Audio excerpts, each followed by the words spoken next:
ব্যাপার, কি আশ্চর্য ঘটনা! এটা কি করে সম্ভব হয়?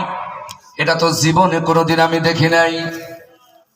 এত বকরি চলালাম, কোনোদিন যে বকরির বাচ্চা হয় না তার থেকে দুধ দহন করা কি করে সম্ভব হয়? আল্লাহর নবী সাল্লাল্লাহু আলাইহি ওয়াসাল্লাম দুধ দহন করা শুরু করে দিলেন এবং নিজে পান করলেন, সাথীকে পান করালেন। আবু বকর রাদিয়াল্লাহু তাআলা আনহু রাসূলের সাথেও দুধের পান করা শুরু করে দিলেন। জোরে বলেন সুবহানাল্লাহ। ও আল্লাহর বান্দারা, কাল লাগাম কি রাসূল আল্লাহ তাআলা আমাদেরকে দিয়েছিলেন, কি মহানবী আল্লাহ আমাদেরকে দিয়েছেন। সেই নবী এই দিন প্রচারের জন্য কত কষ্ট করেছে, নবীজি কত মার খেয়েছে মুসলমান। আজকে আমরা একটু কষ্ট করতে চাই না। কতদিন চলে গেল রে মুসলমান, সময় তো চলে যাচ্ছে, আস্তে আস্তে কবরের দিকে ধাবিত হতে যাচ্ছি। না জানি কবে আজরাইল সামনে দেখা হয়ে যাবে, আর হয়তো করার ময়দানে দেখা হবে না, আর হয়তো আন্দোলনের ময়দানে দেখা হবে না, আর হয়তো মসজিদে দেখা হবে না, আর হয়তো মোহাম্মদপুরে ছুটিপুরের পরে দেখা হবে না। ও আমার যুবকেরা, এখনো সময় আছে, আল্লাহর ইবাদত করে নাও।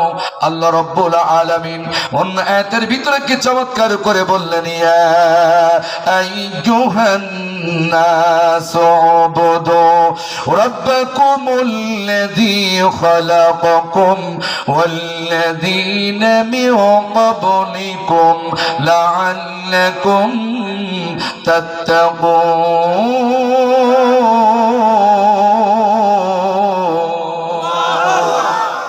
কি চমৎকার কথা আল্লাহ পাক বললেন, ইয়া আইয়ুহান নাস, হে মানব জাতি, উবুদু রাব্বাকুমুল্লাযী খালাকাকুম, তোমরা তোমাদের সেই স্রষ্টার গোলামি করো যিনি তোমাদেরকে সৃষ্টি করেছেন। এবার আওয়াজ দিয়ে বলুন, আমাদের সৃষ্টি করেছেন কে? যারা এতদিন আমাদের উপরে টর্চার করেছিল ওদেরকে বানিয়েছিলেন কে? সবাইকে বানিয়েছেন কে? তাহলে ইবাদত করব কার? এর বাইরে চলার কোনো সুযোগ নেই, এর বাইরে চলার কোনো সুযোগ নেই। আল্লাহ পাক বলেন, যারা একমাত্র আমার ইবাদত করবে, আমার গোলামি করবে, আমার দাসত্ব করবে, তাদের এক নম্বর কর্মসূচি হবে ওয়াকিমুস সালাহ। তারা নিজেরা নামাজ পড়বে।